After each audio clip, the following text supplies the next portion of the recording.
Muy bien, estábamos estudiando las misiones divinas en la cuestión 43.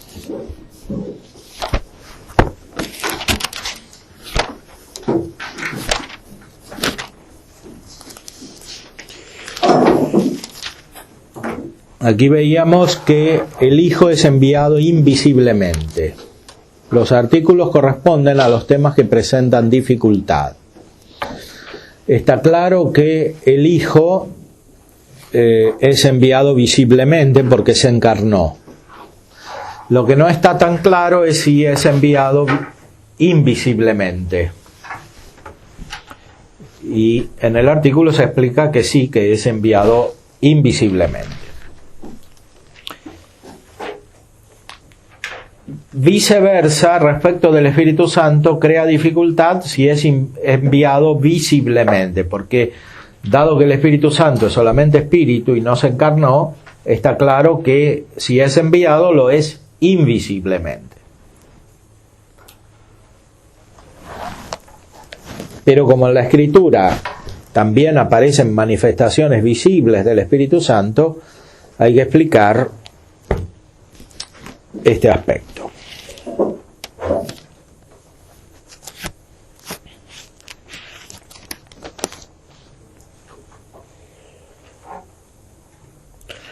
Veíamos que la misión invisible se hace a todos los que son partícipes de la gracia.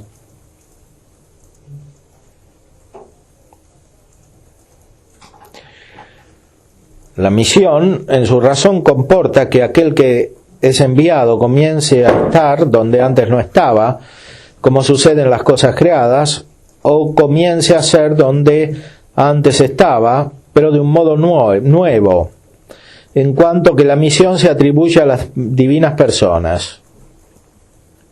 Así pues, en aquel al cual se hace la misión es necesario considerar dos cosas, es decir, la inamitación de la gracia y la innovación por la gracia.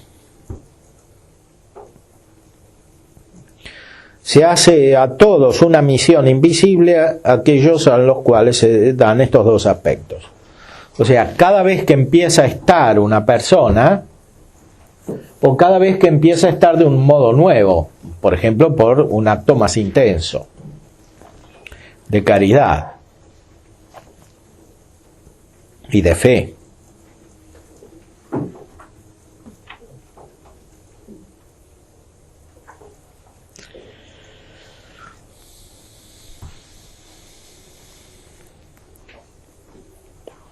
Como dice después,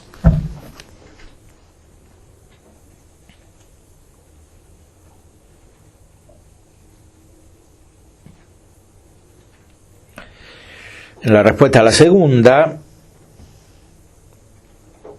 también según el crecimiento en la virtud y el aumento de la gracia se hace la misión invisible.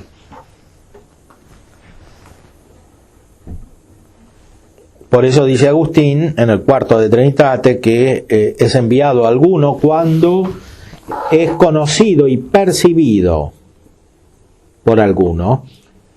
¿Cuánto puede ser conocido y percibido?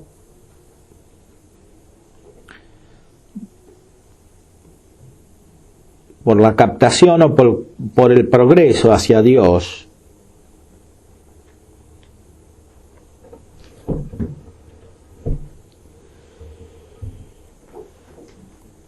Del ánima racional perfeccionada en Dios. Por la captación o del que crece hacia Dios o del ánima racional perfeccionada en Dios.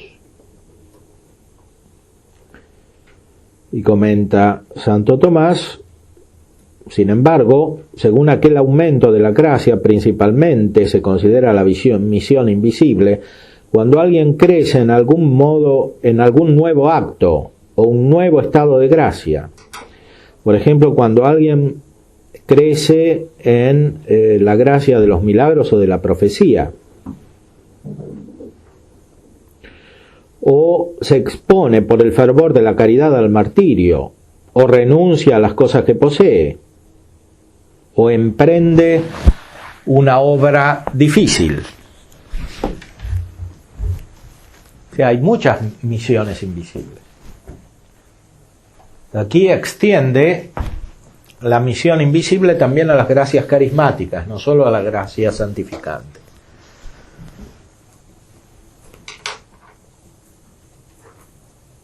Hay muchas manifestaciones del Espíritu, dice San Pablo.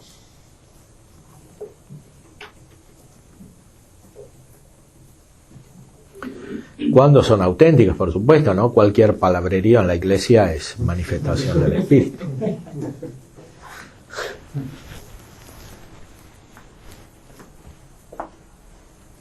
Pero para los carismas no se necesita esta gracia. No. El Espíritu actúa, se toma como instrumento a la persona. Sí. Para Sí, como toma el fuego para aparecerse, o la paloma, sí.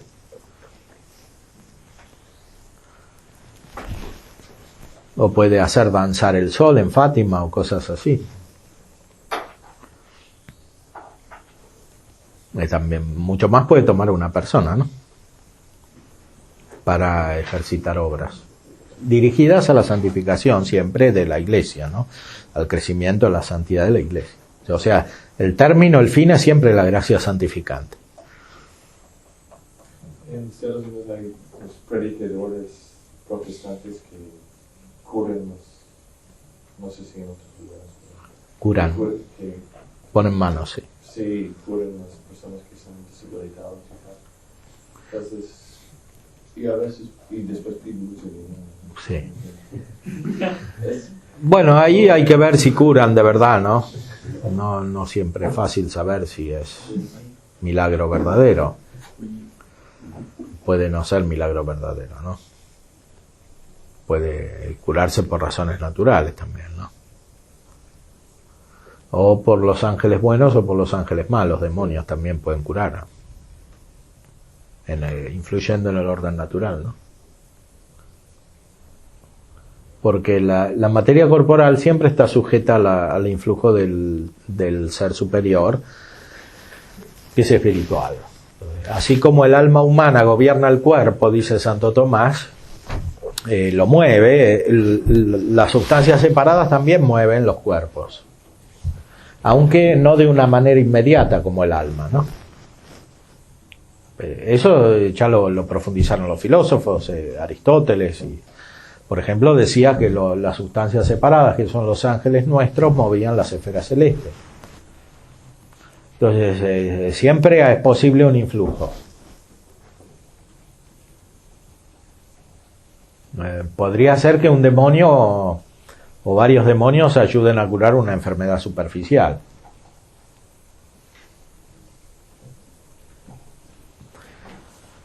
Pero también podría ser que fueran los ángeles buenos. No siempre tiene que ser el Espíritu Santo.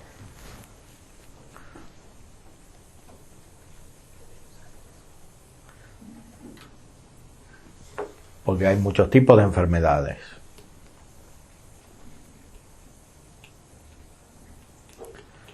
Ahora, los verdaderos milagros son los que superan totalmente el orden sobrenatural y son los que solamente puede hacer Dios, ¿no? Como resucitar muertos.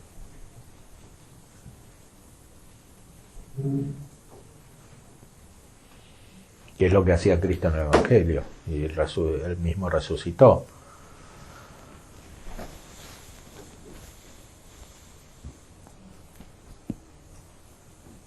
Pero echar demonios no es suficiente. Porque para echar demonios basta el ser exorcista. El ser exorcista es era una orden menor nada más.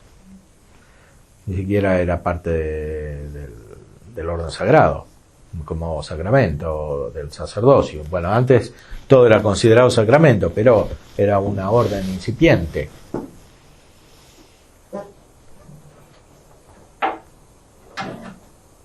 Además, nada impide que los demonios se peleen entre sí y se expulsen recíprocamente.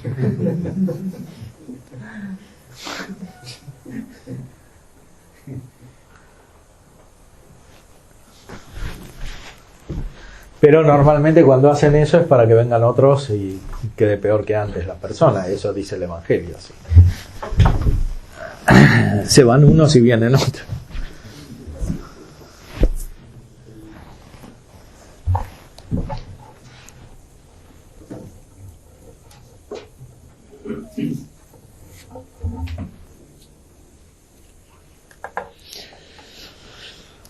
Cuando hay demasiado hundimiento en la afectividad y en la sensibilidad, siempre hay un desequilibrio psíquico, y esa depresión en lo sensible siempre es una predisposición para un influjo diabólico o angélico, pero más diabólico que angélico, porque la gracia, el acercamiento a Dios, la caridad producen una espiritualización, no un hundimiento en lo sensible. Hay gente que nunca supera su condicionamiento psíquico dependiente de su imaginación y sus afectos.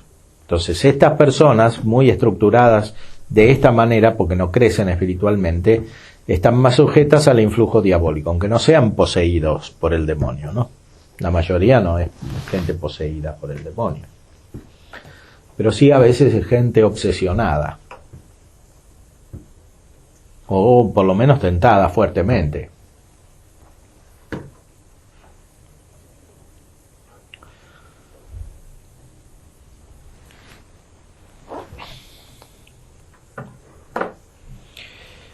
Bueno, entonces, aquí artículo 6.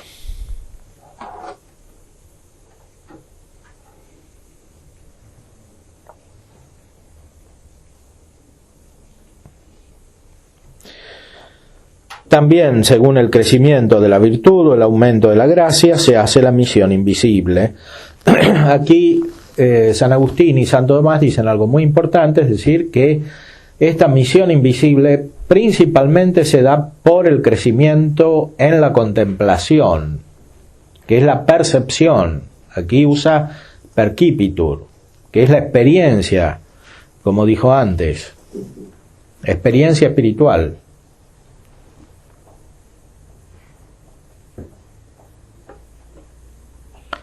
Hay un contacto con Dios, Trinidad, o sea, con las personas divinas.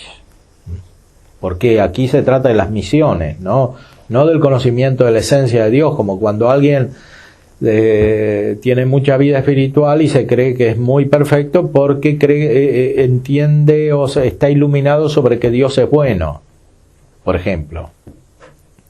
Pero eso no es suficiente, ¿Qué es lo que le pasó al joven rico cuando le dijo, o joven o no joven, según los evangelios, cuando le dijo a Cristo que maestro bueno? Y él le responde, ¿por qué me llamas bueno? Solo es bueno Dios. O sea, ahí hay dos niveles. Por un lado, le decía bueno, porque en el Antiguo Testamento ya aparece Dios como bueno, y con la razón hay suficiente fundamento, se puede encontrar suficiente fundamento para conocer que Dios es bueno, porque es creador de las cosas, etc. Es el que da la ley al hombre, la ley natural, todo eso significa que Dios es bueno. Pero Cristo le está diciendo que no lo reconoce como bueno según la revelación que él trae, que es la de la fe en la Trinidad de personas. Y eso supone reconocer que Él es Dios. ¿Por qué me llamas bueno? Que es como decirle, ¿por qué me llamas bueno si tú no reconoces que yo soy Dios?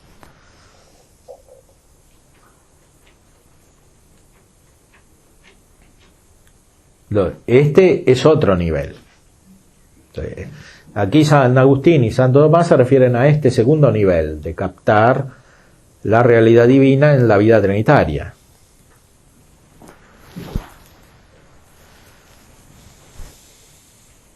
Ahí se dan las misiones. Principalmente se dan ahí las misiones. O sea, en la contemplación.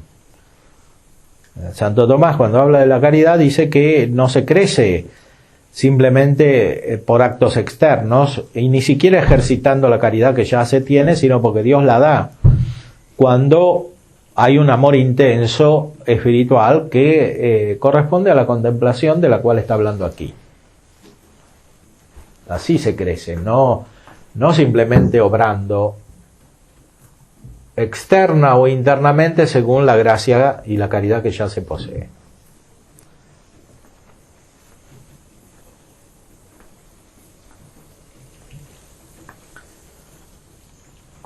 O sea, en la vida cristiana la base siempre es la contemplación. Ahora, en el mundo moderno se dividió demasiado sociológicamente la vida cristiana en activa, contemplativa, etcétera. Ya en la Edad Media estaba dividida así, pero era una división más externa. Se sabía más que la vida espiritual es toda contemplativa. Ahora se sabe menos.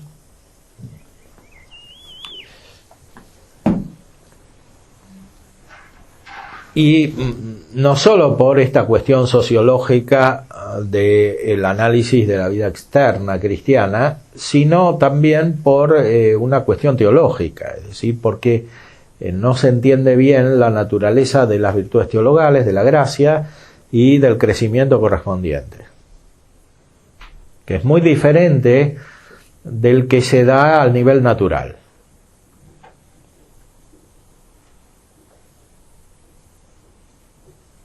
Entonces se cae en una concepción externa, exteriorizada y por tanto superficial de la vida cristiana.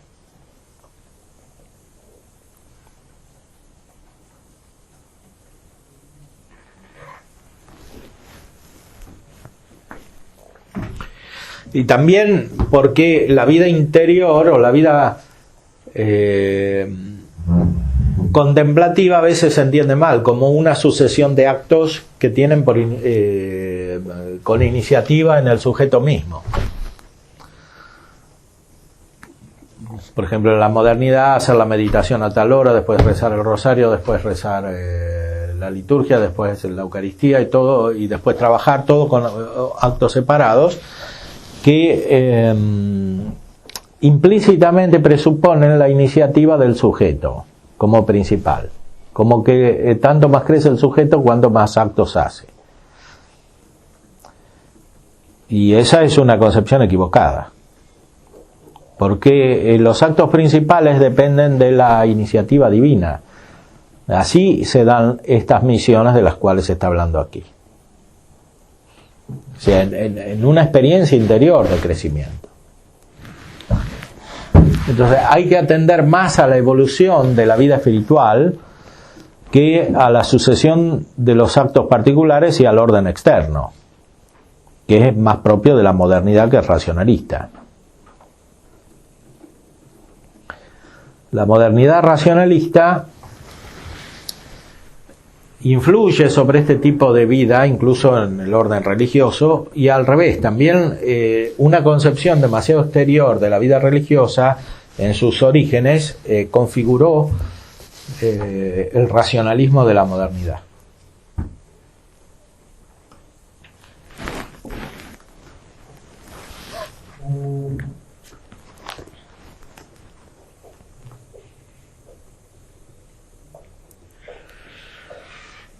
Sin embargo, según aquel aumento de la gracia, principalmente se considera la visión invisible cuando alguien crece en algún nuevo acto o un nuevo estado de gracia.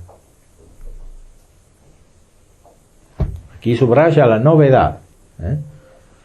Ahí se da la misión. Cuando alguien crece.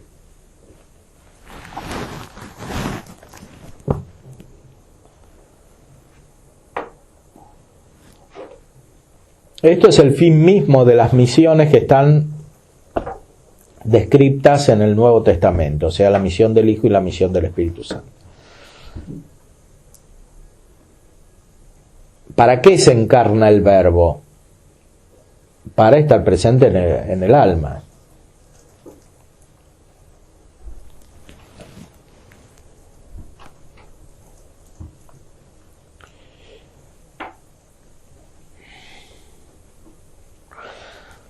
Esto es tan importante que continúa en la vida eterna, dice Santo Tomás. También en el cielo o en la patria continúan las misiones invisibles.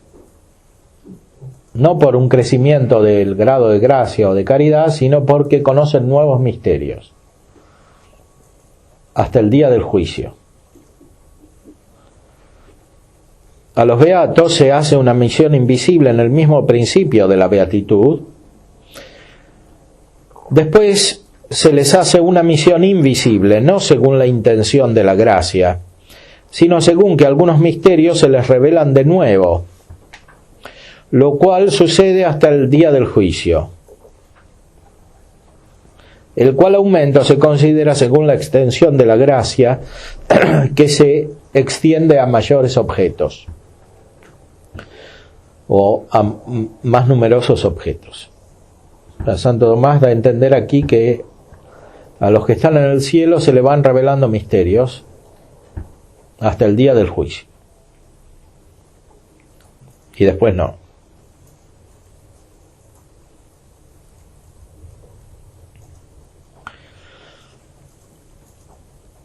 A Cristo se le hizo una misión invisible en el principio de su concepción, pero no después, dado que al principio de su concepción ya estaba lleno de toda sabiduría y gracia.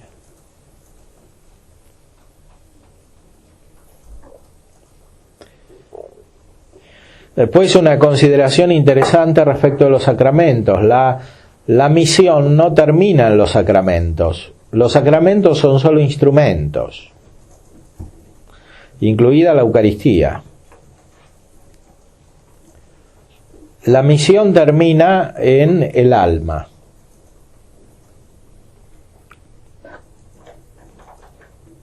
Hay que decir que la gracia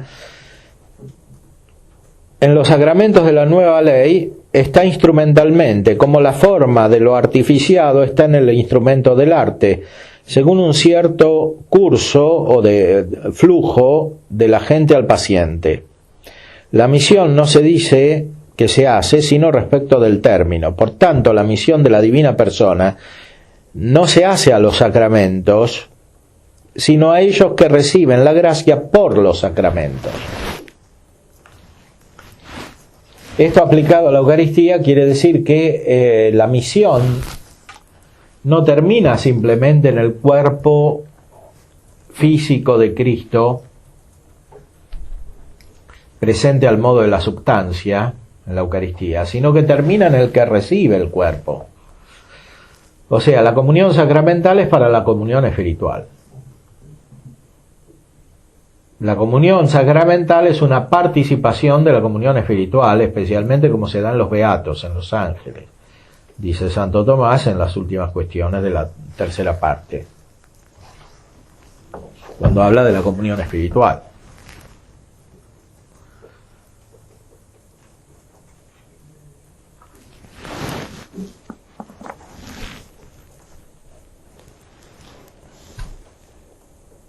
Es el fin de la comunión sacramental. Porque de nada sirve recibir la comunión sacramental si no se tiene la comunión espiritual.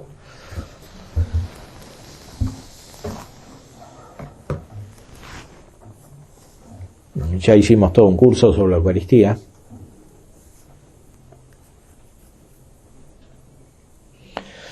Y otro sobre qué era, sobre la cristología el semestre pasado, ¿no? Pecado original, sí.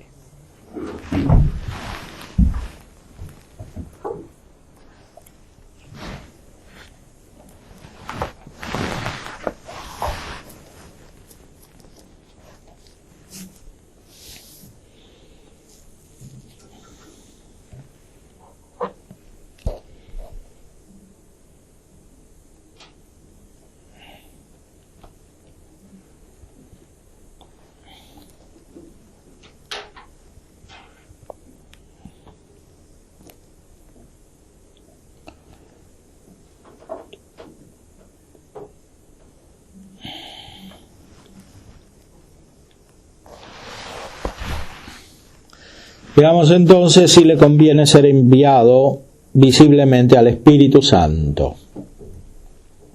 Ahora, es una cuestión inversa.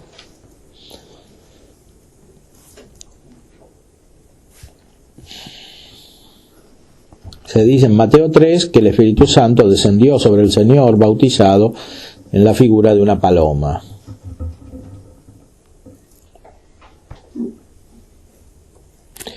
Aquí hace una consideración muy importante para entender la revelación y para entender también la teología, y que tiene repercusiones en el orden espiritual y también en el orden pastoral. Dios provee a todas las cosas según el modo de cada una. Ahora, el modo connatural del hombre es que sea conducido por medio de las cosas visibles a las invisibles, como es manifiesto por lo dicho. Y por eso, las cosas invisibles de Dios fue oportuno que fuesen manifestadas a través de las visibles.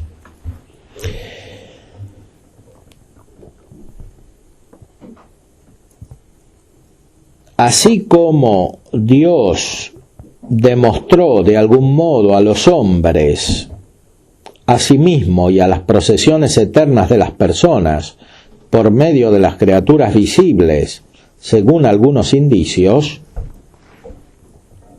así también fue conveniente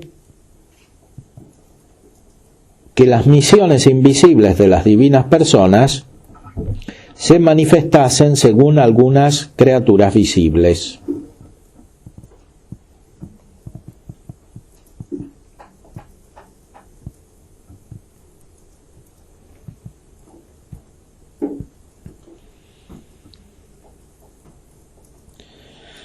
Pero de modo distinto en el Hijo y en el Espíritu Santo. Esto es muy importante porque este modo distinto en que se manifiestan el Hijo y el Espíritu corresponde al modo en que nosotros conocemos las personas. El mismo modo distinto en que se manifiestan nos hace reconocer que son dos personas distintas, el Hijo y el Espíritu. Por eso obran de distinta manera en lo invisible y en lo visible.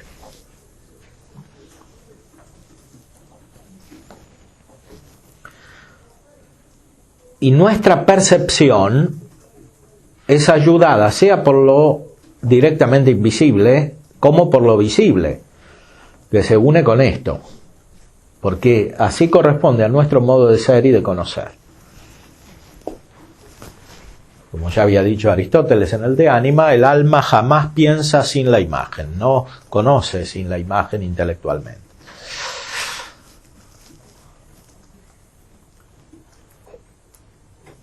Por ese mismo motivo, Santo Tomás decía que no es posible en esta vida la visión beatífica, porque la imagen, por una parte, ayuda al conocimiento intelectual, por otra parte, lo reduce, lo limita, porque la imagen es siempre de lo particular, no de la bondad total de Dios o del ser total de Dios.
Como se da esto entonces,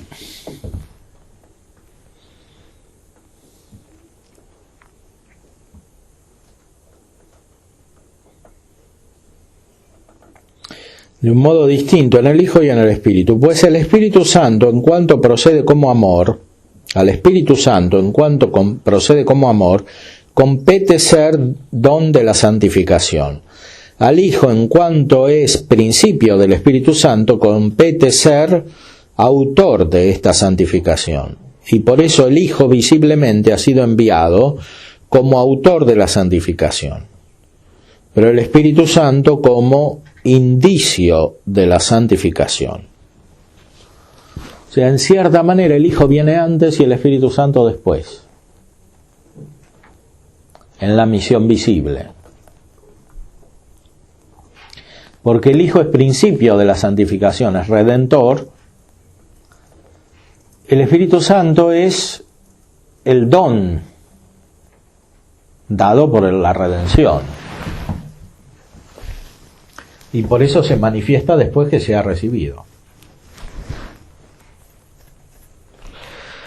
En el hecho de que el Hijo se manifieste antes y el Espíritu después, se nos da a conocer el orden de las procesiones trinitarias.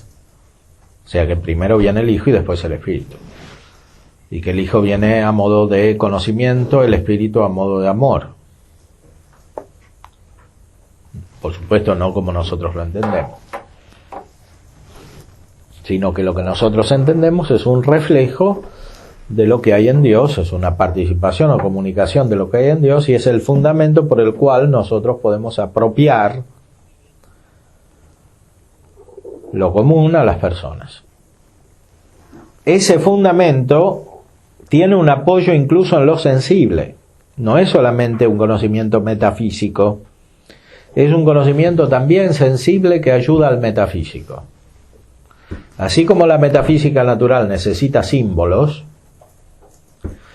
la metafísica sobrenatural también necesita símbolos.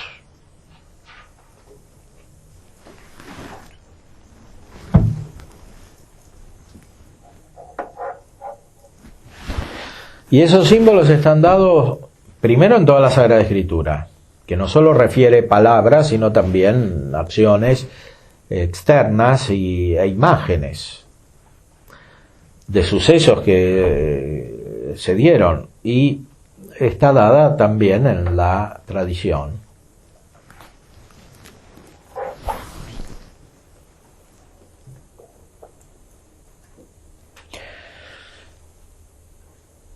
Hay que decir, dice en la respuesta a la primera, que el Hijo,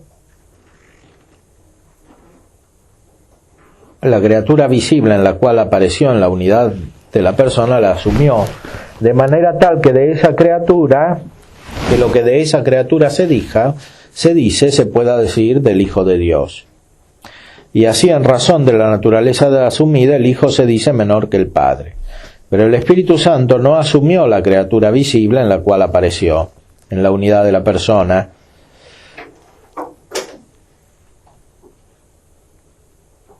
de manera tal que lo que le conviene se predique de él.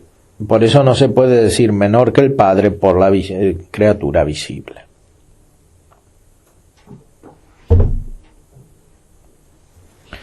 Pues aquí está diciendo, si el Espíritu Santo asumió la paloma, entonces parecería que es menor que el Padre.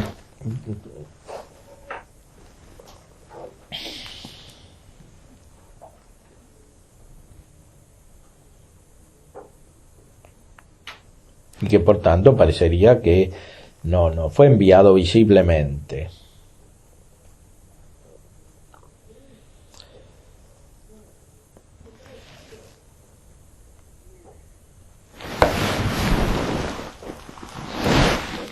Pero eso la objeción lo transfiere también al Hijo, entonces no se puede decir que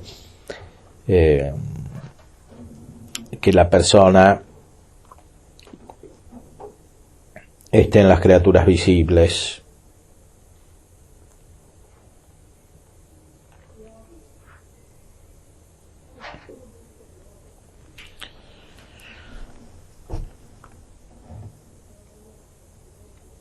Pues en la respuesta a la segunda, la misión visible del Espíritu Santo no se considera según la visión imaginaria, que es la visión profética.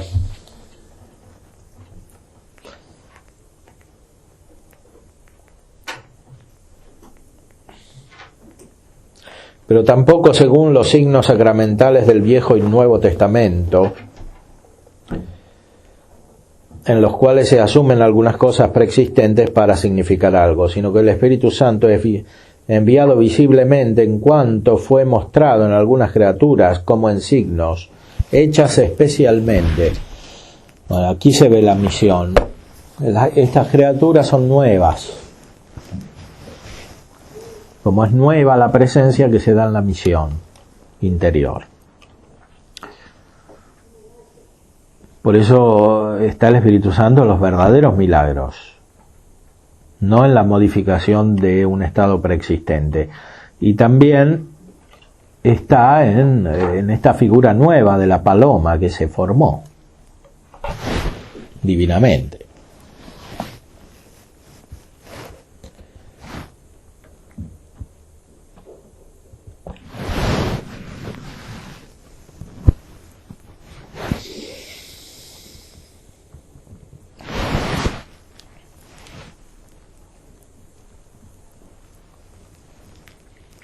Veamos la tercera. Cualquier criatura visible es efecto que demuestra toda la Trinidad. Y por eso no por esas criaturas visibles se conoce más el espíritu que otra persona.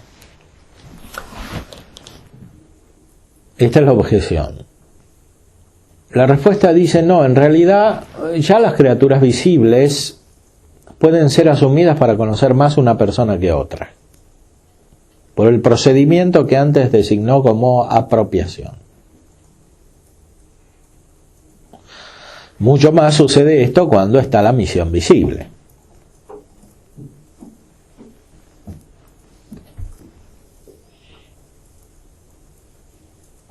Aunque es verdad que intervienen las tres personas para crear las cosas visibles, sin embargo, nada basta para que unas cosas muestren más unas personas que otras. Ahora, ¿cómo se da esto? No lo explica aquí, sino en la cuestión 45.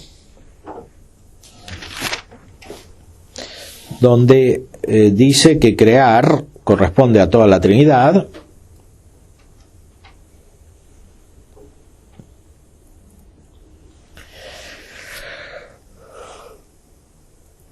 pero después afirma en el artículo 7 que en las criaturas es necesario encontrar un vestigio de la Trinidad.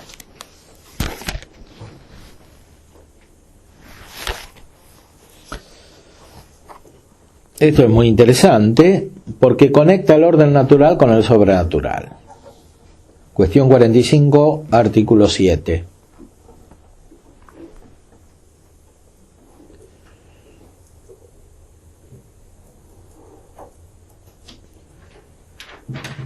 En todas las criaturas se encuentra la representación de la Trinidad al modo del vestigio, en cuanto en cualquier criatura se encuentran algunas cosas que es necesario reducir a las divinas personas como a la causa. Pues cualquier criatura subsiste en su ser, tiene una forma por la cual se determina la especie y tiene un orden hacia otro. Según pues que hay alguna sustancia creada, según que es una cierta sustancia creada, representa la causa y el principio. Y así demuestra la persona del Padre que es principio, no de principio. Según que tiene una cierta forma o especie, representa el Verbo. En cuanto a la forma del artificiado, viene de la concepción del artífice. Y según que tiene un orden, representa al Espíritu Santo en cuanto es amor. Porque el orden es efecto de algo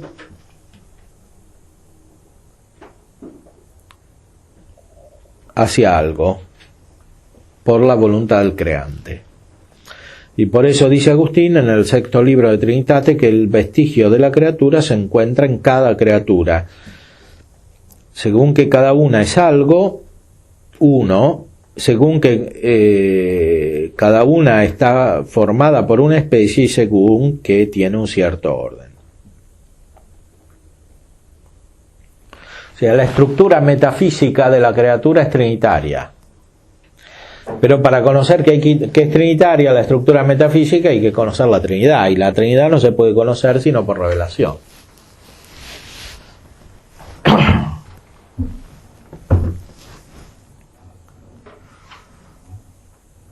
Ahora, este pensamiento que describe después en la cuestión 45 está aplicado aquí antes, en la cuestión 43, al tema de las misiones visibles. O sea, ¿por qué algunas figuras pueden asociarse con algunas personas más que otras? Con la paloma, con el Espíritu Santo, ¿no? O la belleza de algo, como se explica también con el Hijo, como se explicó cuando habló de las apropiaciones con el Hijo, la figura bella, etcétera, ¿no? Eso es así porque la criatura viene de la Trinidad.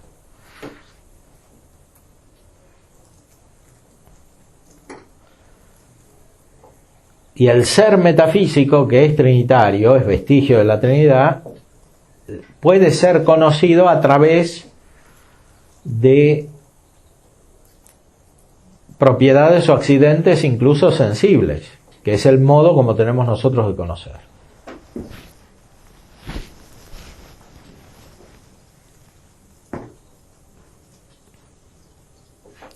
Esta es la base metafísica y antropológica de la doctrina de las misiones visibles.